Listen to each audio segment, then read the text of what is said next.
તો સુખદેવ ગોસ્વામી અહીંયા યાદ કરાવે છે, કૃષ્ણ જગત ગુરુ છે, જગતના ગુરુ. ઘણી વાર આપણને એમ થાય કે આપણે પણ ગુરુ ધારણ કરવા જોઈએ, કારણ કે ગુરુ વગર જ્ઞાન નહીં, ગુરુ વગર ભગવાનની પ્રાપ્તિ પણ નહીં. તો મનમાં ક્યારેક જિજ્ઞાસા થાય, અમારે પણ ગુરુ કરવા છે, અમારે ગુરુ ધારણ કરવા છે, તો ગુરુ કોને બનાવવા જોઈએ?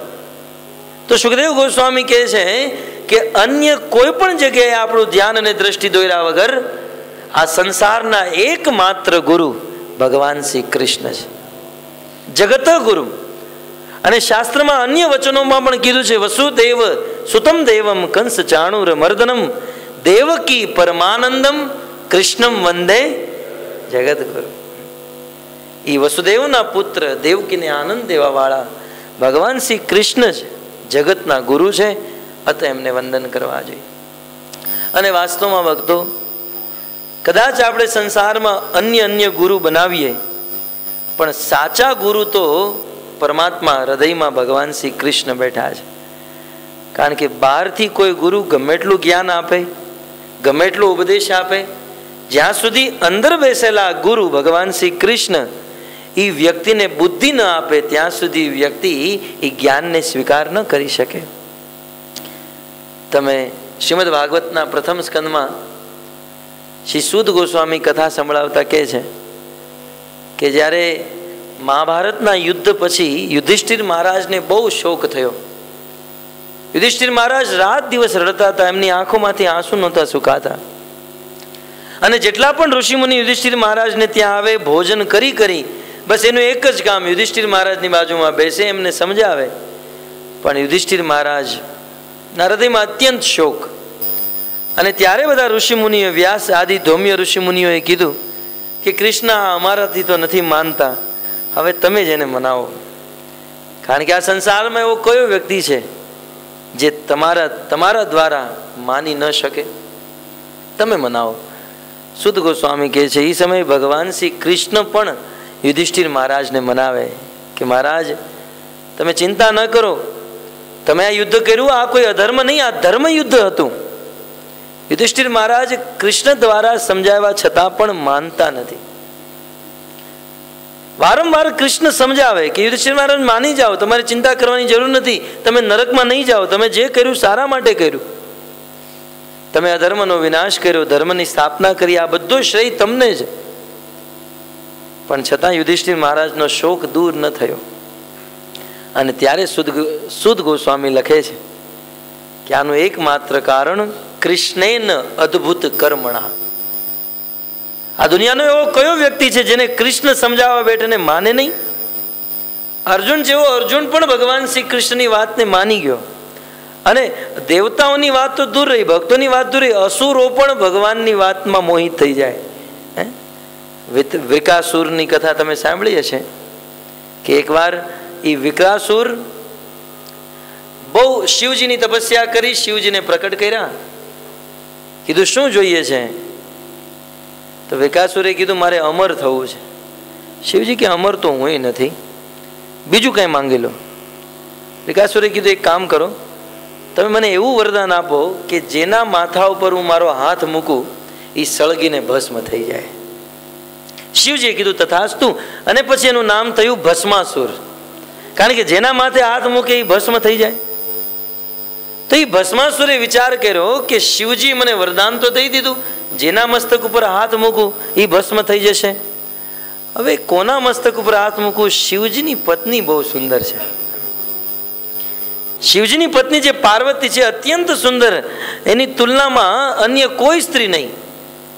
અર્થાત એક કામ કરું, આ હાથ આનું ઓપનિંગ શિવજીથી જ કરું. તો શિવજીને સાવધાન કરે. પહેલાના અસુર આજની જેવા નહોતા કે છુપી રીતે કોઈને મારે, છુપાઈને કાયરની જેમ. પહેલાના અસુરો સાવધાન કરતા. ભોલેનાથ હું તમને સાવધાન કરું છું અને હું તમને મારવા જઈ રહ્યો છું. શિવજી મનમાં વિચાર કરે કે મેં આને વરદાન શા માટે દીધું? મારું જ વરદાન મને જ મારવા માટે. સાવધાન કરે અને એમનો હાથ લઈ એ શિવજીની પાછળ ભાગે. શિવજી આગળ, વિકાસુર પાછળ. એ ભસ્માસુર શિવજીની પાછળ બહુ ભાગે. શિવજીને ભાગવાની પ્રેક્ટિસ. તો શિવજી બહુ ભગાવે પણ હવે ભાગતા થાયકા. અને એ ભસ્માસુર એનો પીછો ન છોડે. ભાગવતમાં સુખદેવ ગોસ્વામી એકાદશ સ્કંદમાં કથા સંભળાવતા કહે છે કે એ સમયે શિવજીએ જોયું અન્ય કોઈ ઉપાય નથી, હવે મારે બચવાનો કોઈ ઉપાય નથી. અને આ સંસારમાં જ્યારે ભક્તોને કોઈ ઉપાય નથી મળતો ત્યારે ભગવાન કૃષ્ણની યાદ કરે. જગતનો સહારો ન મળતા જગદીશને યાદ કરે, ભગવાન શ્રી કૃષ્ણને યાદ કરે. કૃષ્ણ પ્રગટ થાય, ભોલેનાથ એકલા એકલા ક્યાં જઈ રહ્યા છો? અને આટલા દોડતા દોડતા તમારી નંદી બેલ ક્યાં રહી ગયો? તમે ક્યાં? કીધું પ્રભુ અત્યારે આ બધું કરવાનો સમય નથી, હું મુસીબતમાં છું. શું મુસીબત? આ ભસ્માસુર મારી પાછળ પડ્યો છે. શું થયું? પ્રભુ મેં વરદાન આપ્યું કે જેની ઉપર હાથ મૂકશો એ વ્યક્તિ સળગીને ભસ્મ થઈ જશે. તો ભગવાન શ્રી કૃષ્ણ ભાગવતમાં વર્ણન છે. પહેલા તો ખીજાણા કે ભોલેનાથ તમે વાસ્તવમાં ભોળા છો, કયા વ્યક્તિને શું આપવું તમને ખબર નથી પડતી, અને તમે લોકો આપીને બેસો છો અને પછી બધું મારે વિચારવાનું. ઓલા બ્રહ્માજી હિરણ્યકશ્યપુને કહી દીધું દિવસે નો મર રાતે નો મર, ઉપર નીચે આજુબાજુ ક્યાંય નહીં, મને પરસેવો વાળી દીધો, મારે હવે આને મારવો કેવી રીતે? તમે લોકો વરદાન આપીને બેસો ને પછી મારે સોચવાનું રહે છે. એ બ્રહ્માએ તે જ્યારે કોઈની તપસ્યા કરે તો ભાવમાં આવીને આપી દે. તમે થોડોક વિચાર કરો થોડી બુદ્ધિથી, અને તમને ન ખબર પડતી તો મને ફોન કરો, વૈકુંઠમાં મળવા માટે આવો. ભાગવતમાં વર્ણન. અને ત્યાર પછી શિવજી અને બ્રહ્માજી એ 15 દિવસમાં એક એપોઇન્ટમેન્ટ ભગવાનને રેગ્યુલર મળવા જાય. તો એ બ્રહ્માજીએ વરદાન આપ્યું, મારે હવે કયું રૂપ કેવી રીતે મારો હિરણ્યકશ્યપુને? અને એ સમયે તો મેં નરસિંહ અવતાર ધારણ કર્યો અને એનો વધ કર્યો. તો કેવી કેવી રીતે મારે લોકોને મારવા પડે છે. તો કોઈ વાંધો નહીં, પણ હવે ધ્યાન રાખજો, તમે જાઓ, તમે છૂટા, હવે કેસ હું સંભાળ લઈશ. તો ભગવાન શ્રી શિવજી તો ગયા કૈલાસમાં નિશ્ચિંત થઈને. ભગવાન શ્રી કૃષ્ણ બાલ બ્રહ્મચારીનું રૂપ ધારણ કરે અને ભસ્માસુર આવે. બોલે ભસ્માસુર કઈ બાજુ? કીધું હું શિવજીને મારવા જાઉં છું. શિવજીને મારશો? શિવ સદા શિવજીને કોઈ ન મારી શકે એવા શિવજીને મારશો? એ કે શિવજીએ જ વરદાન દીધું છે, જેના માથા ઉપર હાથ મૂકીશ ભસ્મ થઈ જશે. તો આટલું સાંભળતા તો ભગવાન જોર જોરથી હસવા માંડ્યા. બાળકનું રૂપ હતું, જોર જોરથી હસે. બોલે તમે હસો છો કેમ? બોલે તમે શિવજીની વાતમાં આવી ગયા. હવે આખી દુનિયાને તો ખબર છે, તમને ખબર જ નથી. શું થયું?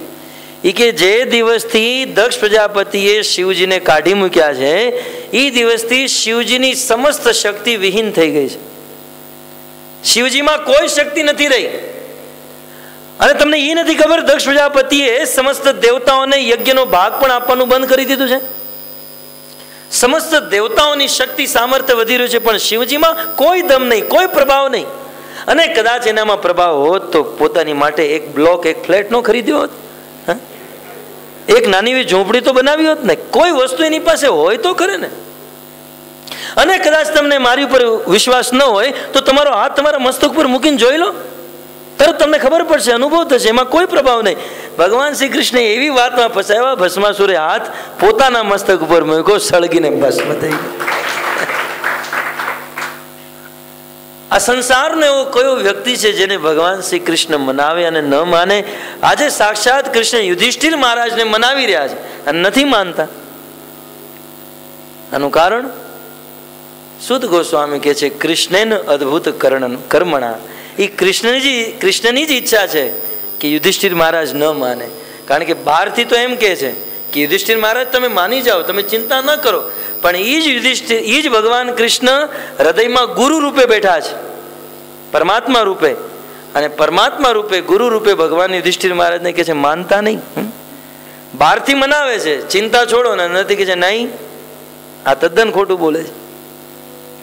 અને આનું કારણ એક જ હતું કે ભગવાન શ્રી કૃષ્ણની ઈચ્છા હતી યુધિષ્ઠિર મહારાજ મારી વાત ન માને, એનામાં શોક બન્યો રહે અને પિતામહ ભીષ્મ પાસે જાય, એમની પાસેથી ઉપદેશ શ્રવણ કરે, આખું જગત પિતામહ ભીષ્મના ઉપદેશનો લાભ પ્રાપ્ત કરે. તો કહેવાનો તાત્પર્ય એ છે કે આ સંસારમાં બે પ્રકારના ગુરુ હોય. એક છે જેની પાસેથી આપણે જ્ઞાન ગ્રહણ કરીએ, ચૈત્ય ગુરુ. એક ગુરુ બહારથી જ્ઞાન આપે અને એક ગુરુ જે છે એ અંદરથી, ભીતરથી જ્ઞાન પ્રદાન કરે. ગીતામાં કૃષ્ણ કહે છે સર્વસ્ય ચાહમ હૃદિ સન્નિવિષ્ટ. હે અર્જુન, આ સંસારમાં જેટલા પણ જીવો છે એ સમસ્ત લોકોને મત સ્મૃતિ જ્ઞાનમ અપો અનમ ચ, જેટલા પણ લોકોને યાદદાસ્ત તેજ છે એ મારી કૃપાથી, અને અપો અનમ ચ, અને જેટલા લોકોની યાદદાસ્ત કમજોર છે વિસ્મૃતિ એ પણ મારી કૃપાથી. મારી કૃપાથી જ લોકોને સ્મૃતિ બની રહે છે અને મારી કૃપાથી જ લોકોને વિસ્મૃતિ બની રહે છે. ત્યારે અર્જુન પૂછે છે કૃષ્ણ કે તમે લોકોને સ્મૃતિ તો આપો છો, પણ સ્મૃતિની સાથે સાથે વિસ્મૃતિ પણ કેમ આપો છો? તમે કદાચ લોકોને એવી શક્તિ આપી હોત કે પૂર્વ જન્મની વાત યાદ રાખે, માતાના ગર્ભની વાત, તો લોકો તમારી ભક્તિ કરે. ત્યારે ભગવાન શ્રી કૃષ્ણ અર્જુનને કહે છે, અર્જુન, લોકોને હું સ્મૃતિ શક્તિ તો આપું છું, યાદ શક્તિ તો આપું છું, અને સાથે સાથે ભૂલવાની શક્તિ પણ એટલા માટે આપું છું કે કદાચ કોઈ વ્યક્તિને પૂર્વ જન્મની કે આ જન્મની કે આ જન્મના અમુક વર્ષ પહેલાની જો વાત યાદ રહેતી હોત, હું જો એવી શક્તિથી યાદ રાખે, તો આ સંસારમાં કોઈ વ્યક્તિ શાંતિથી સૂઈ ન શકે, સુખથી રહી ન શકે. આ વિસ્મૃતિ હોવાને કારણે જ આપણે રાતે નિદ્રા લઈ રહ્યા છીએ. કારણ કે નિદ્રાના સમયે શું થાય? જગતની બધી વસ્તુ વિસ્મૃતિ થઈ જાય. તો આ પણ એક ભગવાનની કૃપા છે, વિસ્મૃતિ મળવી. તો ભક્તો, ભગવાન શ્રી કૃષ્ણ જગતગુરુ, અને જગતગુરુની પદવી આ સંસારમાં જો કોઈ પ્રાપ્ત કરી શકે તો એ છે ભગવાન કૃષ્ણ. અને કૃષ્ણ પછી વેદવ્યાસ, જેમણે ભગવાન શ્રી કૃષ્ણને શાસ્ત્ર દ્વારા પ્રકટ કર્યા. એ જ કૃષ્ણને જો સમજવા હોય તો શાસ્ત્રથી સમજી શકાય.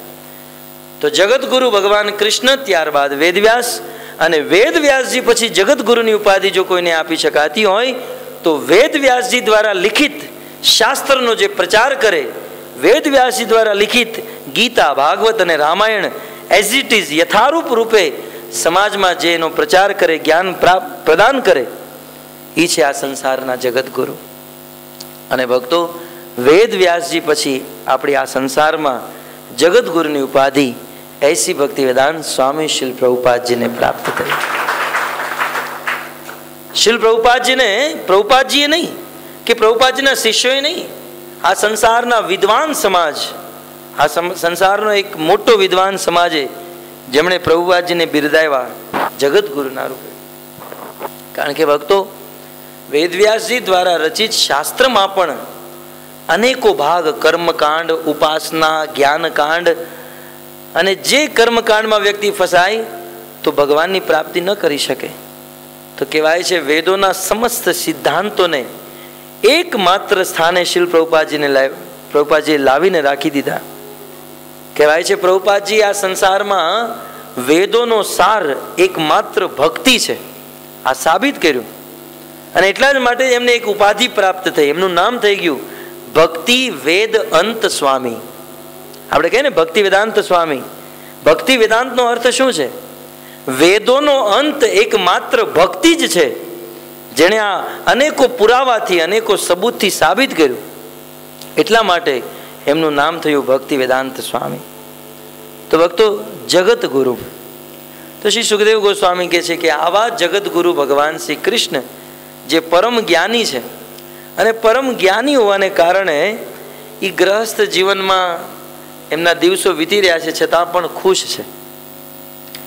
આજે આપણા જીવન, આપણે પણ ગ્રસ્ત છીએ, પણ આજના ગ્રસ્તીઓ ચિંતાથી ગ્રસ્ત, અનેકો ટેન્શન, અનેકો ચિંતા, દુઃખ. એનું કારણ કે વાસ્તવિક શાસ્ત્રનું જ્ઞાન નથી. જો વાસ્તવિક શાસ્ત્રનું જ્ઞાન થઈ જાય તો જગતનું કોઈ પણ દુઃખ આપણને સ્પર્શ ન કરી શકે. પણ કહે છે કરહિચિત સુખ માસીનમ. આજે ભગવાન શ્રી કૃષ્ણ પૂર્ણ રૂપે સુખી છે, કારણ કે જગતગુરુ પૂર્ણ રૂપે ગુરુતર શાસ્ત્રના સમસ્ત સિદ્ધાંતો એમને યાદ છે. અને કહે છે યસ્તુ તદ્લીલયા વિશ્વમ. જે ભગવાન શ્રી કૃષ્ણ એમના એક દ્રષ્ટિના ઈશારેથી આ જગતનું નિર્માણ કરે, સહી જાત સ્વસેતુના, અને એ જ ભગવાનની શ્રી કૃષ્ણની કૃપાથી આ સંસારનું પાલન થાય અને સંસારનો પ્રલય થાય. આ જગતનું સર્જન કરે, પાલન કરે, પ્રલય કરે, અને આ જગતમાં, જગતના જીવોને ધર્મનું જ્ઞાન આપવા માટે જે પોતે સ્વયં જગતમાં પધારે, પ્રકટ થઈ, અને સ્વસેતુના પોતાની જ પ્રાપ્તિ કરાવવા માટે એક સેતુનું નિર્માણ કરે. સેતુનો અર્થ થાય ધર્મ. આપણે બધા ભૌતિક સંસારમાં ફસાયેલા છીએ, ભગવાન આધ્યાત્મિક સંસારમાં છે. આ ભૌતિક સંસાર અને આધ્યાત્મિક સંસાર, આ બંનેની વચ્ચે સેતુ બાંધવાનું કામ ભગવાન શ્રી કૃષ્ણએ કર્યું છે. પોતાના આચરણથી એક ધર્મ, એક સેતુ નિર્માણ કરે. અને એ સેતુ શું છે? કહેવાય છે ધર્મ.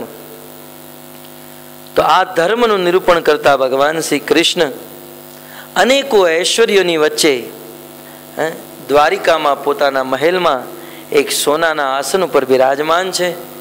કહેવાય છે બહુ સુંદર હીરા મોતી લાગેલા છે, ચિંતામણી પારસમણીથી એમની દિવાલો બનેલી છે.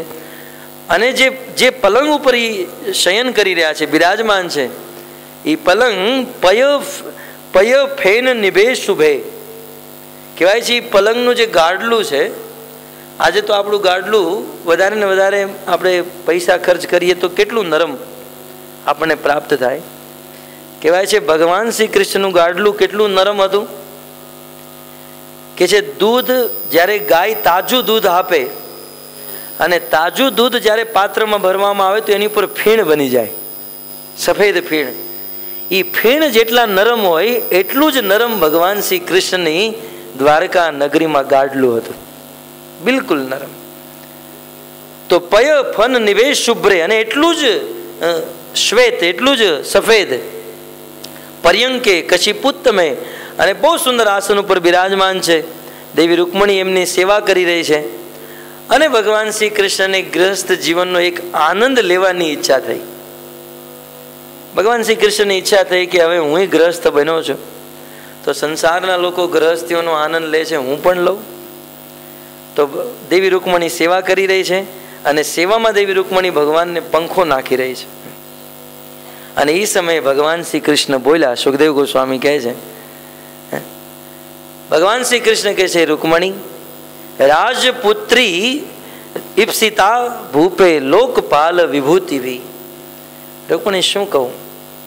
ભગવાન શ્રી કૃષ્ણ દેવી રૂકમણીની પ્રશંસા કરી રહ્યા છે કે તું તો રાજાની કન્યા છો, રાજપુત્રી. અને રાજા ભીષ્મક, જેને કોણ નથી જાણતું, મહારાષ્ટ્રના અદ્ભુત રાજા, અને હું એક નંદ બાબા, એક ભરવાડનો પુત્ર. ભગવાન શ્રી કૃષ્ણ દેવી રૂકમણી સામે પોતાને એકદમ નિમ્ન સાબિત કરી રહ્યા છે. અને એટલા માટે સુખદેવ ગોસ્વામીએ ભગવાનનો પ્રભાવ પેલા શ્લોકમાં કહી દીધું કે આ ભગવાન ભલે પોતાની જાતને નિમ્ન કહી રહ્યા હોય, પણ આ જ ભગવાન સંસારનું સર્જન પાલન પ્રલય કરે. એ જ ભગવાન દેવી રૂકમણીને કહે છે કે હું એક ગાય ચરાવવા વાળો આદમી અને તું રાજાની કન્યા, અને તારી સાથે વિવાહ કરવા માટે ભૂપે લોકપાલ વિભૂતિ બી, એકથી એક વિભૂતિ તારી સાથે વિવાહ કરવા માટે તૈયાર હતી. મહાનુભાવે શ્રીમદો રૂપો ધાર્ય બલો જીતે. દેવી રૂકમણી, તને પ્રાપ્ત કરવા માટે અનેકો રાજાઓ પોતાનું ભુજા બળ પ્રસ્તુત કરવા માટે તૈયાર હતા, અને તું આટલી સુંદર કન્યા, તાત પ્રયાપ્ત નાર્થી તો હિતવા ચેદા દિન સ્મર દુર્મદાન. હે રાજાની કુમારી, ક્યાં તું, તારી સાથે અનેકો રાજા મહારાજા વિવાહ કરવા માટે તૈયાર હતા, અને ક્યાં હું? મારે લગ્ન કરવા હતા અનેકો લોકો સાથે, પણ કોઈ તૈયાર નહીં. બ્રજમાં કોઈ દીકરી દેવા તૈયાર નહોતું. ભગવાન શ્રી કૃષ્ણ બ્રજમાં ઘણા લોકો, કૃષ્ણ અનેકો ગોપીઓને કહેતા કે હે ગોપી, તું મારી સાથે વિવાહ કરીશ? પણ કોઈ ગોપી કૃષ્ણ સાથે વિવાહ કરવા માટે તૈયાર નહીં. કારણ કે ગોપીઓના માતા પિતા વિચાર કરે કે આ કૃષ્ણ જન્મથી જ કાળો છે, આના કામ પણ કાળા, આ ચોરી કરે, આની સાથે આપણી દીકરીને વિવાહ થોડી કરાવી શકીએ. તો ભગવાન શ્રી કૃષ્ણ આ બધી ઘટના યાદ કરાવે કે ક્યાં હું, મારી સાથે કોઈ વિવાહ કરવા તૈયાર નહીં, અને ક્યાં તું કે મોટા મોટા રાજાઓ પોતાનું બાહુબળ બતાવીને પણ તારી સાથે વિવાહ કરવા માટે તૈયાર. અને એમાંય ચેદી નરેશ શિશુપાલ, જેની પાસે કોઈ કમી નહીં, અત્યંત સુંદર, જેની પાસે અત્યંત અદ્ભુત ઐશ્વર્ય, ધન, સંપત્તિ, સુંદરતા બધું હતું. રાજભ્યો વિભ્યત શુભ્રુ સમુદ્રમ શરણમ ગતાન. ક્યાંય શિશુપાલ પરમ પરાક્રમી, પરમ તેજસ્વી, અને ક્યાં હું કાયર. કાયર કે રાજભ્યો વિભ્યાત સુબ્રુ એ જરાસનની સાથે યુદ્ધ કરતા કરતા ડરી ગયો અને ડરીને સમુદ્રની શરણમાં આવ્યો. હું અહીંયા કાંઈ શાંતિ નથી આવ્યો, હું ભયભીત થઈ એક કાયર બની રણછોડ બનીને અહીંયા આવ્યો છું. અસમ ભક્તો, ઘટના તો કંઈક બીજી જ હતી, પણ ભગવાન શ્રી કૃષ્ણ પોતાને તુચ્છ સાબિત કરી રહ્યા છે. બાકી વાસ્તવિક ઘટના તો એ હતી કે જરાસંઘ આ દુનિયાના સમસ્ત અસુરોને, આસુરી પ્રકૃતિના લોકોને ભગવાન શ્રી કૃષ્ણ વિશે ભડકાવી અને કૃષ્ણ સાથે યુદ્ધ કરવા માટે મથુરામાં લઈને આવતો. એ અનેકો અક્ષોણી સેના જરાસંઘ લઈને આવતો અને ભગવાન શ્રી કૃષ્ણ અને બલરામ એ મથુરામાં જ જરાસંઘની સાથે યુદ્ધ કરતા. અને એવું યુદ્ધ કરતા જરાસંઘના સમસ્ત રાજાઓને, સમસ્ત સૈનિકોને મારી નાખતા, પણ જરાસંઘને છોડી દેતા. જરાસંઘ પાછો પોતાના રાજ્યમાં જાય, અફસોસ કરે કે હું હારી ગયો, મારી સેના મરી ગઈ. પણ અમુક એવા રાજા મહારાજાઓ હતા, તારે ડરવાની જરૂર નથી, અમે લોકો બેઠા છીએ ને. તો એવી રીતે કરીને જરાસંઘ 2-5 વર્ષ પછી ફરીથી અનેકો રાજા મહારાજાઓને, આસુરી પ્રકૃતિના લોકોને ભેગા કરે, ફરીથી મથુરામાં યુદ્ધ કરવા માટે આવે. કૃષ્ણ અને બલરામ મથુરામાં રહી એની સાથે યુદ્ધ કરે, બધાને મારી નાખે, જરાસંઘને છોડી દે. આવું 1-2 વાર નહીં, 17 વાર બન્યું. 17 વાર એ ઘટના ઘટી અને 17 વાર જરાસંઘ ભગવાન શ્રી કૃષ્ણના હાથેથી બચીને ભાગે. પણ જરાસંઘ વિચાર કરે કે કૃષ્ણ વારંવાર મને મારે, કૃષ્ણની સાથે યુદ્ધમાં જીતવું હોય તો શું કરું? જરાસંઘને કોઈના દ્વારા ખબર પડી કે આ ભગવાન શ્રી કૃષ્ણ બ્રાહ્મણોના સેવક છે. નમો બ્રહ્મણ્ય દેવાય ગો બ્રાહ્મણ હિતાય છે, જગત હિતાય કૃષ્ણાય ગોવિંદાય નમો નમઃ. ભગવાન શ્રી કૃષ્ણ કોઈની પણ વાત ઠુકરાવી શકે, પણ બ્રાહ્મણોની વાત ક્યારે પણ ન ઠુકરાવે. તો એક દિવસની વાત, એ 17 વખત જ્યારે જરાસંઘની યુદ્ધમાં હાર્યા તો અનેકો બ્રાહ્મણોને પોતાના રાજ્યમાં બોલાવે. શું કહીને બોલાવે? બસ તમારી માટે 56 ભોગ, 108 ભોગ, તમને ભોજન કરવા માટે જરાસંઘે આમંત્રણ આપ્યું છે. તો બ્રાહ્મણને તો આટલું જોતું જ હોય. બધા બ્રાહ્મણો ગયા, જરાસંઘને ત્યાં પેટ ભરીને ભોજન કર્યું. પણ બ્રાહ્મણોને એમ થયું કે હવે પેટ ભરીને ભોજન કર્યું, હવે આપણે આપણા ઘરે જઈએ. એ જ સમયે જરાસંઘ આવે, હાથમાં માઇક લે, એનાઉન્સમેન્ટ કરે, બ્રાહ્મણો તમે મારું નમક ખાધું છે, તમે મારું ભોજન કર્યું છે અને મારે તમારી પાસેથી આશીર્વાદ જોઈએ છે. હવે બ્રાહ્મણો પ્રેમથી સંતુષ્ટ થઈને આશીર્વાદ આપે, આ વાત સમજમાં આવે. પણ જરાસંઘ જબરદસ્તી આશીર્વાદ માંગે કે મારે તમારી પાસેથી આશીર્વાદ જોઈએ. શું? કે હવે 18મી વાર હું કૃષ્ણ સાથે યુદ્ધ કરવા જઈ રહ્યો છું, તમે મને આશીર્વાદ આપો કે હું કૃષ્ણ સાથે યુદ્ધ કરું અને યુદ્ધમાં જીતી જાઉં. હવે પછી જરાસંઘે સાથે સાથે એ પણ કીધું કે જો તમે મને આશીર્વાદ નહીં આપો તો બધા બ્રાહ્મણોને ઘરેથી બહાર નહીં નીકળવા દો. હાથમાં તલવાર જોઈ રહ્યા છો ને, આ તલવારથી બધા બ્રાહ્મણોના મસ્તક કપાઈ જશે. તો મને આશીર્વાદ આપવા છે કે મસ્તક કપાવવા છે? હવે મરતા ક્યાં નહીં કરતા. બધા બ્રાહ્મણો એક વાર નહીં 10 તથાસ્તુ, તમે જીતી જશો, તમે વિજયી થશો, વિજયી ભવ. બ્રાહ્મણોના આશીર્વાદ. અને પછી જરાસંઘે જતા જતા પણ એટલું તો કીધું જ કે તમે આશીર્વાદ દીધા છે અને છતાંય જો હું હારી ગયો તો હું બધાનું લિસ્ટ, ફોન નંબર, જેમ અમિત પ્રભુ બધાને લખતા હતા, તમે બધા આવતા હતા ને ત્યારે એમ બધાને લખી લીધા હતા, બધાના નામ અને નંબર. અને જ્યારે આ રીતે ઘટના ઘટી, સમસ્ત બ્રાહ્મણો ભગવાન શ્રી કૃષ્ણના શરણમાં જાય કે હે કૃષ્ણ, અમે તમારી શરણમાં છીએ, તમે જો યુદ્ધ નહીં હારો તો આ જરાસંઘ અમને મારી નાખશે. અને ભક્તો, એ સમયે ભગવાન શ્રી કૃષ્ણ જરાસંઘની સાથે યુદ્ધ કરતા કરતા રણભૂમિને છોડે એનું કારણ એક જ કે ભગવાન શ્રી કૃષ્ણ ભયભીત નહોતા. અને આપણને એમ પ્રશ્ન પણ થાય કે 17 વાર જરાસંઘને ની સેનાનો વધ કરે પણ જરાસંઘને કેમ ન મારે? આની પાછળ પણ ભગવાન શ્રી કૃષ્ણનો એક ઉદ્દેશ્ય હતો. ભગવાન શ્રી કૃષ્ણએ વિચાર કર્યો કે આ પૃથ્વી પર અધર્મનો વિનાશ કરવા માટે, ધર્મની સ્થાપના કરવા માટે અને અસુર દુષ્ટોને મારવા માટે મારો જન્મ થયો છે. હવે હું આ દુનિયામાં ક્યાં ક્યાં ગલી ખૂચામાં જઈ જઈને દુષ્ટોને પકડીને મારીશ. સારું છે જરાસંઘ બધાને ગોતી ગોતીને લાવે છે. આખી દુનિયાના ખૂણે ખૂણે જે જરાસંઘ ગોતી ગોતીને મથુરામાં લાવતો હતો, એ ભગવાન શ્રી કૃષ્ણ મથુરામાં બેઠા બેઠા બધા દુષ્ટોનો વિનાશ કર્યો. આ સંસારમાં આવવાનો પૂર્ણ ઉદ્દેશ્ય એમણે સ્થાપિત કર્યો. પણ બ્રાહ્મણોની રક્ષા કરવા માટે ભગવાન શ્રી કૃષ્ણ જરાસંઘ સાથે યુદ્ધ કરતા રણભૂમિ છોડીને ભાગી ગયા કહેવાય છે. અને ત્યાંથી ભાગીને ભગવાન શ્રી કૃષ્ણ દ્વારિકા નગરી, સમુદ્રની વચ્ચે દ્વારિકામાં પ્રસ્થાન કરે. પણ ભગવાન શ્રી કૃષ્ણ એ વાત નથી કહી રહ્યા. દેવી રૂકમણીને એમ કહે છે કે ક્યાં શિશુપાલ જેવા મહાન મહાન રાજાઓ જે તારી સાથે વિવાહ કરવા માટે આવ્યા હતા. એક ભગવાન શ્રી કૃષ્ણ એક મીઠો ઝઘડો કરી રહ્યા છે પોતાની પત્ની સાથે. અને ભગવાન શ્રી કૃષ્ણની ઈચ્છા છે કે આ દેવી રૂકમણી કંઈક મારાથી નારાજ થઈ જાય, મારાથી રૂઠી જાય તો હું એને મનાવું. ભગવાન કૃષ્ણની ઈચ્છા છે. કારણ કે ભગવાન શ્રી કૃષ્ણ સ્વયં પોતે કહે છે કે આ સંસારમાં કોઈ વ્યક્તિ મને પ્રેમ કરે, અનેકો ભાવમાં ભગવાનને પ્રેમ થાય, વાત્સલ્ય ભાવમાં, સાખ્ય ભાવમાં, માધુર્ય ભાવમાં મને પ્રિયતમ માનીને મારી સાથે કોઈ પ્રેમ કરે અને પ્રેમમાં કદાચ કોઈ મારી સાથે રૂઠી જાય તો એ રૂઠેલી પ્રિયાને મનાવવામાં મને જેટલો આનંદ મળે છે એટલો આનંદ સંસારના બીજા કોઈ કાર્યમાં પ્રાપ્ત નથી થતો. પ્રિયા યદિ માન કરે કરે ન ભત્સન. પ્રિયા મારી પત્ની કે મને પ્રેમ કરવા વાળી ગોપી મારાથી માન કરે, રૂઠી જાય અને રૂઠેલી અવસ્થામાં મારી ભત્સના કરે, મને ખીજાય, મને ગાળો પણ આપે, પણ વેદ સ્તુતિ હતે હરે મોર મન. એ પ્રિયાના એ રૂઠેલી અવસ્થામાં પ્રિયાના મુખેથી ગાળો સાંભળવામાં મને જેટલો આનંદ છે એટલો આનંદ બ્રહ્મ સ્તુતિમાં પણ નથી મળતો. જે જગદીશ્વરીમાં એટલો આનંદ નથી જેટલો આ પ્રિયાઓ નહીં.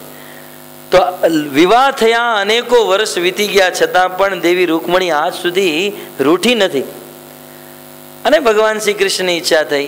આગળ ભગવાન શ્રી કૃષ્ણએ કીધું દેવી રૂકમણીને કે ગૃહસ્થી માટે જીવનમાં બે જ સુખ સૌથી મોટા. એક તો એમના નાના નાના બાળકોના મુખેથી કાલી ગેલી ભાષામાં મમ્મી અને પાપા સાંભળવું. આ એક અદ્ભુત આનંદ, કાલી ગેલી ભાષા સાંભળવી બાળકોની. અને બીજું, રૂઠી ગયેલી પત્નીને મનાવવી. પત્ની રૂઠી ગઈ હોય અને એને મનાવવામાં, હવે ગૃહસ્થી માટે આ બે તો આનંદ છે, બીજા કયા આનંદ? આચાર્યોએ સંતોએ લખ્યું છે કે ગૃહસ્થીઓના જીવનમાં જો આ બે આનંદ ન હોય તો એ ગૃહસ્થી બેકાર છે. આ તો હોવું જ જોઈએ. તો ભગવાન શ્રી કૃષ્ણ વિચાર કરે કે નથી પુત્રની પ્રાપ્તિ થઈ અને નથી આ ક્યારેય રૂઠતી, તો આજે હું એવું કાંઈક કામ કરું કે જેનાથી આ રૂઠી જાય અને પછી હું એને મનાવું. તો દેવી રૂકમણી રૂઠે એટલે ભગવાન શ્રી કૃષ્ણે અનેકો એવી વાતો કરી કે તારી સાથે લગ્ન કરવા માટે મોટા મોટા રાજા મહારાજાઓ અને મારી સાથે કોણ તૈયાર હતું? તું દેખાવામાં આટલી સુંદર અને મારા રૂપમાં કાંઈ ઠેકાણા નહીં. અને તું રાજા ભીષ્મકની પુત્રી અને હું એક સાધારણ ગોપનો પુત્ર. એટલે દેવી રૂકમણી હજુ પણ તારી પાસે સમય છે, હજી મગ ચોખા ભળી નથી ગયા. હજી પણ હું કહું છું કે ઓલો શિશુપાલની હજી ઈચ્છા છે, તું કહેતી હો તો હું તને મૂકવા આવું. ભાગવતમાં લખ્યું છે, શ્લોક હું નથી બોલતો પણ આવી રીતે કૃષ્ણએ કીધું હજુ પણ. અને તું જોતો સહી, મેં તારી સાથે લગ્ન, મને કોઈ તારામાં ઇન્ટરેસ્ટ નહોતો, મને કોઈ પ્રેમ નહોતો. મેં તારી સાથે લગ્ન શા માટે કર્યા? ભગવાન શ્રી કૃષ્ણ કહે છે કે હું આ પૃથ્વી ઉપર આવ્યો છું અસુરોનો વિનાશ કરવા માટે. તો મારો ઉદ્દેશ્ય હતો અસુરોનો વિનાશ કર્યો, એમાં તું બોનસમાં આવી ગઈ, એમાં હું શું કરું? તું તો બોનસમાં મળી, બાકી ઉદ્દેશ્ય તો મારો હતો રૂકમીને મારવાનો, જરાસંઘ આદિ જે પણ અસુરો હતો એને પરાસ્ત કરવાનો. પણ તું આવી ગઈ, હું તને પ્રેમથી નથી લાવ્યો. એ તો હવે આ થઈ ગયું, એમાં ઘટના ઘટીને તું આવી ગઈ. પણ હવે મને એવું લાગે છે કે તું આટલી સુંદર રાજાની કન્યા, આટલું સુંદર તારું રૂપ, આટલા કોમળ તારા અંગ, અને ક્યાં તું મારી સાથે તારા લગ્ન થયા? હવે દેવી રૂકમણી તું એક કામ કર, તું પાછી વહી જા. વાસ્તવમાં હું તને દિલથી કહું છું, તું પાછી વહી જઈશ અને શિશુપાલ સાથે જો તું વિવાહ કરીશ તો તું જીવનમાં આનંદિત થઈ જઈશ. તને અહીંયા મારી પાસે મળે છે શું? અને કૃષ્ણે એક બહુ સુંદર સિદ્ધાંતની વાત કરી. રૂકમણી, તને એવું લાગતું હોય કે ચલો મારી પાસેથી કાંઈ નથી મળતું તો મારી અંડરમાં એવા લોકો હશે કે જેની પાસેથી કાંઈ સુખ આનંદ એની વાવા. પણ દેવી રૂકમણી, આ સંસારમાં હું નિષ્કિંચનનો સ્વામી છું. હે, નિષ્કિંચન. હું, મારું નામ છે પતિત પાવન. હું પતિતોનો સ્વામી છું, કરોડપતિઓનો સ્વામી નથી. બહુ સુંદર વાત કરી. આ સંસારમાં એ જ લોકો મારી ભક્તિ કરે જે નિષ્કિંચન હોય, જે નમ્ર હોય, જે પોતાની જાતે પોતાને કાંઈ ન માનતા હોય, જેની પાસે કાંઈ ન હોય. હું તો એનો સ્વામી છું. તો મારી પાસે એવા માણસોય નથી જેની પાસે બહુ ધન હોય, જે બહુ મહાન હોય. કારણ કે મહાન વ્યક્તિ તો મારી ભક્તિ કરી જ ન શકે. એક સિદ્ધાંત કીધો કે નિષ્કિંચનાનામ સ્વામી અહમ. હું નિષ્કિંચનનો સ્વામી. અને ઇતિહાસ તમે જોઈ શકો ભક્તો, કે આ સંસારમાં ગરીબોએ, નિર્ધન લોકોએ ભગવાનની જેટલી પ્રાપ્તિ કરી છે એટલા ધનીઓએ નથી કરી. ધનીઓને તો આપણે જોયા ને, નલકુબેર મણિગ્રીવ. ધનના અભિમાનને કારણે ભગવાનના ધામમાં ભગવાનનો અપરાધ. હે, આ કંસ, રાવણ, ધનના અભિમાનના કારણે ભગવાનની પત્નીનું અપહરણ. જે વ્યક્તિના હૃદયમાં ધન અને ધનનો અભિમાન જ્યારે આવી જાય ત્યારે ભગવાનની પ્રાપ્તિ ક્યારેય ન કરી શકે. એટલા માટે ભગવાન ધનીઓના નહીં, નિષ્કિંચન નિર્ધનોના સ્વામી છે. આ વાત દેવી કુંતી એમની સ્તુતિમાં પણ કહે છે. નમો અકિંચન વૃત્તાય નિવૃત્તિ ગુણ વૃત્તયે આત્મરામાય શાંતાય કેવલ્ય પતયે નમઃ. હે કૃષ્ણ, તમે નિષ્કિંચન, અકિંચન, જેનું કોઈ ન હોય, તમે એના સ્વામી છો. તો ભગવાન શ્રી કૃષ્ણ દેવી રૂકમણીને કે આપણી પાસે માણસો કાંઈ સારા નથી. માણસો છે તો આ સુદામો હરીફરીને બાજુમાં પોરબંદરમાં માણસો આપણી પાસે એવા છે. સુદામો, પાછળ જાઓ તો કેવટ. તો આપણું ગ્રુપ એવું હાઈફાઈ નથી કે તને એમાં કંઈ આનંદ મળે. અને હરીફરીને રામ અવતારમાં ઓલા વાનરો, સુગ્રીવ આદિ. તો દેવી રૂકમણી, બધી પ્રકારેથી હું તને કહું છું. અને તને મનમાં એવું થતું પણ હશે કે હું અહીંયાથી વહી જાઉં, પણ આજે હું તને સામેથી કહું છું કે તું વહી જા. આપણે ડાયવર્સ બાયવર્સની કાંઈ જરૂર નથી, આપણે કોઈ પેપરે બનાવવાની જરૂર નથી. તો ભગવાન તો અનેકો શ્લોકોમાં કીધું, બેલ વાગી ગયો. પણ જેવું ભગવાન શ્રી કૃષ્ણે આવી વાત કરી તો ભગવાન તો આનંદ મગ્ન થઈને આ વાત કહી રહ્યા છે કે દેવી રૂકમણી આમ કરો, તમે મને છોડી દો. એમાં ધડામ દઈને અવાજ આવ્યો. અવાજ આવતા ભગવાને આંખ ખોલી અને ફરીને જોયું તો જે રૂકમણી આમ હવા નાખતી હતી, એ હવા નાખવાવાળી રૂકમણી મૂર્છિત થઈને પૃથ્વી ઉપર પડી ગઈ, બેભાન. ભગવાન શ્રી કૃષ્ણ જોવે, અનેકો લોકોને બોલાવે, પાણી મારે, અનેકો ભગવાને કીધું હું અહીંયા છું. અને રૂકમણીને કેવા માંડ્યા, શ્લોકોમાં વર્ણન છે, રૂકમણી હું તો મજાક કરતો હતો, હું તો મજાક કરતો હતો. અને મજાક કરવાની મારી ઈચ્છા હતી કે હું આવી મજાક કરું ને તું મારી સાથે રૂઠી જા અને પછી હું તને મનાવું. તો રૂઠવાની બદલે તું તો મૂર્છિત થઈ ગઈ. મારા જીવનમાં આ આનંદ નથી કે તું રૂઠી જા ને હું તને મનાવું ને બે ગીત ગાઉં. તું મને ગીત ગાવાનો મોકો નથી આપતી. તો ભક્તો બહુ સુંદર. અચ્છા, ભગવાન શ્રી કૃષ્ણ હજુ એક શ્લોક હું ભૂલી ગયો. આપણે પુરુષો છે એટલા માટે કહી દઉં, બાકી બીજે ન કહેવાય. ભગવાન શ્રી કૃષ્ણ કે હું જ્યારે આવતો હતો ગાડીમાં તો ચર્ચા કરતો હતો ભક્તો સાથે. ભગવાન શ્રી કૃષ્ણ, જો મારું ગ્રુપ હોય કંઈ સારું નથી. આપણા ગ્રુપમાં સુદામો, કેવટ, આ વાનરો, આવા બધા હોય. અને જે લોકો મારી ભક્તિ કરે એની પત્ની ક્યારેય જીવનમાં સુખી રહી જ ન શકે. ભગવાને ચોખ્ખું લખ્યું છે.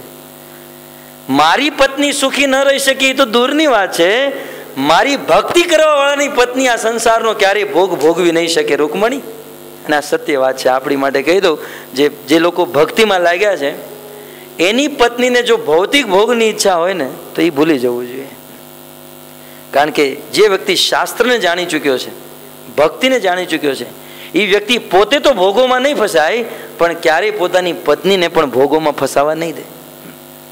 એટલે આ સંસારમાં જે વ્યક્તિ કૃષ્ણની ભક્તિમાં લાગી ચૂક્યો છે એની પત્નીને જો ભૌતિક કામનાની ઈચ્છા હોય તો એ ક્યારેય પૂરી નહીં થાય. આ માતાઓને તો ન કહેવાય, ઓછા માતાઓ છે એટલે મેં કીધું, સાહસ કર્યો. બાકી તો આ તમારી ભક્તિ છૂટી જાય જો કદાચ એ સમાજમાં કહી દઉં તો આપણી જે થોડી ઘણી થાય છે. આપણે તો ત્યાં તો એમ જ કહેવું જોઈએ કે ભક્તની પત્ની તો એટલી ખુશ રહે જેટલી સાધારણ પત્ની ન રહે. પણ સત્ય વાત તો એ છે કે ભક્તની પત્નીને ભૌતિક સુખ ક્યારે પણ નથી મળતું. ભગવાન શ્રી કૃષ્ણ કહે છે, તો દેવી મારા ભક્તોને પણ, મારા ભક્તોની પત્ની ક્યારે કોઈ સુખી છે આ સંસારમાં? ઇતિહાસ તું જો, મારો કોઈ પણ ભક્તની પત્ની સુખી કરી? તો તું ક્યાંથી સુખી થઈ શકીશ? એટલા માટે તું મને છોડી દે અને ઓલા શિશુપાલ સાથે લગ્ન કરી લે. અને આમ તો આ લોકો સાથે હું તને લાવ્યો, એમાં જો આપણે ક્યારેય સસુરાલનું સુખ તો ક્યારેય નહીં આપણા જીવનમાં. નહીં તો આપણને, મને ક્યારેક એમ થાય કે ચલો સાસરે જઈએ, લોકો મારી સેવા કરે, ક્યારેય નહીં. અને આપણા છોકરાઓને મામાનું સુખ ક્યારેય નહીં. આ બધો ઝઘડો કરીને આપણે આવ્યા છીએ. તો હું તો એમ કહું છું શિશુપાલ સાથે કરી લે, આ બધું સુખ તને મળશે. જ્યારે ભગવાન શ્રી કૃષ્ણે આવું કીધું, રૂકમણી બેહોશ થઈને પડી ગઈ, બેભાન થઈને. અને ભગવાન શ્રી કૃષ્ણ પછી શ્લોક કહે છે કે દેવી રૂકમણી, આ સંસારમાં હું ભગવાન છું, મારી ઈચ્છા છે કે હું કંઈક સુખ ભોગું. તો હવે બે સુખની તો કામના હોય, એક પુત્રની વાણી અને એક રૂઠેલી પ્રિયાને મનાવું. અને હું એવી ઈચ્છા રાખતો હતો કે તું રૂઠી જઈશ અને હું તને મનાવીશ, પણ તને તો રૂઠતાય નથી આવડતું, તને તો રૂઠતા પણ નથી આવડતું. હું તને ખીજવતો હતો ને તું તો મૂર્છિત થઈ ગઈ. ત્યારે દેવી રૂકમણી કહે છે કે કૃષ્ણ, એ જે કાંઈ પણ હોય, પણ આવા શબ્દ હવે હું તમારા મુખેથી ક્યારેય નથી સાંભળવા માંગતી. હું તમારા વિરહમાં એક પલ પણ નહીં જીવી શકું. અને આ સંસારનું કોઈ ભોગ, ઐશ્વર્ય, કોઈ સંપત્તિ મારે નથી જોતી. બસ મારા જીવનમાં એક જ કામના છે, તમારા ચરણોની સેવા. તમે કોઈ પણ સ્થિતિમાં હો, જીવ બિન દેહ નદી બિન વારી, ऐसे ही नाथ पुरुष बिन नारी. જેમ એક પડછાયો એના સ્વામીને છોડતો નથી, એ વાસ્તવિક વસ્તુને પડછાયો જેમ નથી છોડતું, એમ હું તમારી પરછાઈ જેમ રહેવા માંગુ છું. એટલે કૃષ્ણ જીવનમાં ક્યારે પણ તમે મનમાં પણ એવો વિચાર નહીં કરતા કે રૂકમણી તમને છોડીને વહી જશે. ત્યારે ભગવાન શ્રી કૃષ્ણ કે હાય રે દુર્ભાગ્ય, મારું દુર્ભાગ્ય, હું તો આ સુખથી વંચિત રહી ગયો. અને એટલા માટે ભક્તો કે ભગવાન શ્રી કૃષ્ણ દ્વારિકામાં રહેતા રહેતા એક જ ભજન ગાતા, હે મારું વન રાવણ છે રૂડું, વૈકુંઠ નહીં રે આવું. હો મારું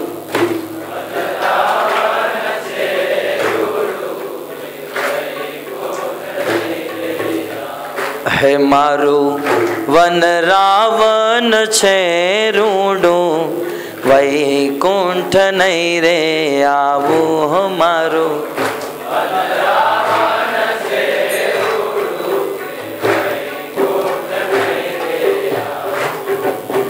એ નહીં આવું હો નંદજી ના લાલ રે, વૈકુંઠ નહીં રે આવું. હો મારું વન રાવણ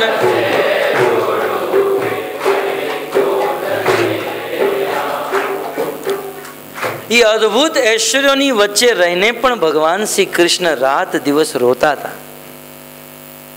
ભાગવતમાં વર્ણન છે, બલી જાઉં સદા ઇસ નયન पे बलिहारी छटा पर होता रहूं, कभी भूले न याद तुम्हारी राधे, दिन रात यूं ही मैं होता रहूं, श्री राधे ही राधे पुकारा करूं, आंसू से मुख को धोता रहूं, ब्रज रानी तुम्हारे वियोग में दिन रात यूं ही मैं रोता रहूं. એ 16,108 રાણી પટરાણીઓની વચ્ચે અનંત અદ્ભુત ઐશ્વર્ય ધનાઢ્યની વચ્ચે રહીને પણ ભગવાન શ્રી કૃષ્ણના હૃદયમાં દુઃખ અને રડું શેનું આવતું હતું? ભગવાન શ્રી કૃષ્ણના મનમાં એક જ ઓછપ હતી કે જે આનંદ અને જે સુખ મને રાધા આપતી હતી, એ આનંદ અને એ સુખ આ દ્વારિકામાં રહેવાવાળી પત્નીઓ નથી આપી શકતી. કારણ કે આ પત્નીઓ ઐશ્વર્ય ભાવમાં છે અને શ્રીમતી રાધા રાની તો પૂર્ણ માધુર્ય ભાવમાં છે. એટલા માટે ક્યારેક આપણે એવું સાંભળીએ કે રાધા રાની કૃષ્ણ સાથે રૂઠી જાય છે અને કૃષ્ણને પરેશાન કરે. ભક્તો, આ રાધા રાની જ્યારે કૃષ્ણથી રૂઠે છે ને, ત્યારે એ રૂઠવામાં પણ કૃષ્ણને આનંદ છે. અને વાસ્તવમાં શ્રીમતી રાધા રાની કૃષ્ણને આનંદ આપવા માટે તો રૂઠે છે. તો એવી શ્રીમતી રાધા રાણીનો જન્મ દિવસ બહુ નિકટ આવી રહ્યો છે, જે સમસ્ત પ્રેમી, સમસ્ત ભક્તોમાં જે શિરમોર છે, જે ભગવાનની અલાદીની વૃત્તિની શક્તિ છે, એવી શ્રીમતી રાધા રાણીનો જન્મ રાધાષ્ટમી નિકટ. અને આ સમસ્ત 16,108 પત્નીઓ કરતાં પણ જે રાધા રાણીનું સ્થાન શ્રેષ્ઠ છે, જ્યેષ્ઠ છે, એવી શ્રીમતી રાધારાણીનો જન્મ આવશે, આપણે એમનો જન્મદિવસ મનાવશું. અને આ એક કૃષ્ણની ગ્રહસ્થીનો પ્રસંગ જે તમે શ્રવણ કર્યો. સુખદેવ ગોસ્વામી કહે છે કે આ ગૃહસ્થીની લીલા જો વ્યક્તિ જીવનમાં એક વખત પણ સાંભળી લે તો એના જીવનમાં, એની ગૃહસ્થીમાં ક્યારેય દુઃખ અને દર્દ ઉત્પન્ન નથી થતો. તો આપણી ગૃહસ્થી પણ શાંતિથી ચાલે એટલા માટે આ કથા આપણે સાંભળી. ભગવાન શ્રી કૃષ્ણની લીલા, ચરિત્ર અદ્ભુત. અને ભક્તો, આજે 2 એનાઉન્સમેન્ટ છે. એક એનાઉન્સમેન્ટ, આ દિવાળીની રજામાં ઇસ્કોન દ્વારા બહુ સુંદર યાત્રા જઈ રહી છે, વૃંદાવન યાત્રા. તો આપ સૌ ભક્તોને નિવેદન, આમની સંપત્તિ, આમનું ધન વધતું રહે. નિશ્ચિત જે વ્યક્તિ ભગવાનને સમર્પણ કરે છે, ભગવાન એની ઉપર કૃપા નિશ્ચિત રાખે છે. યદ્યપિ આ ભક્તોએ એ ઉદ્દેશ્યથી નહીં કે અમે ભગવાનને આપશું તો ભગવાન અમને ઘણું પાછું આપશે, નહીં, પ્રેમના ઉદ્દેશ્યથી દીધું છે. પણ નિશ્ચિત ભગવાન આ સમર્પણથી પ્રસન્ન છે. અને આ પ્રચારમાં સહયોગ કરવાથી ભગવાનના નિશ્ચિત આ વ્યક્તિ પ્રિય બની ચૂકે છે. તો હું ભૂરી ધન્યવાદ આપું દેવરાજભાઈ બોચડવા અને મનસુખભાઈને કે આવી રીતે સેવા કરતા રહે અને કૃષ્ણ ભક્તિ પ્રચારને આગળ વધારે. અહીંયા વાણીને વિરામ આપું. હરે કૃષ્ણ.